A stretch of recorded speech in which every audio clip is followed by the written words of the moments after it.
أغلى استثمار تملكه هو نفسك.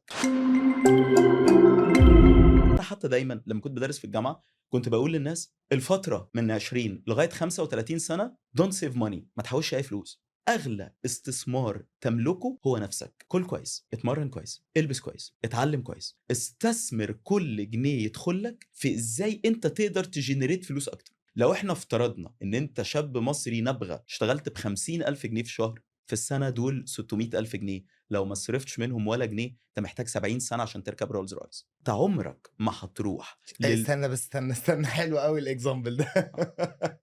يعني انت فعلا، يعني الاكزامبل اللي ضربته فعلا حقيقي. يعني يس، انت النهارده لو حلمك ان انت تفاينانشال فري او تركب بقى عربيات او تسكن في بالضبط. بيت ده الاحلام، مش هييجي بالsaving. لو انت بتاخد مرتب 60,000 50,000 جنيه في جنيه في الشهر الشهر مش فانت هتوصل مش هتوصل برضه. للرقم ده. فانت محتاج تبقى انتربرينور بجد وتجتذب استثمارات.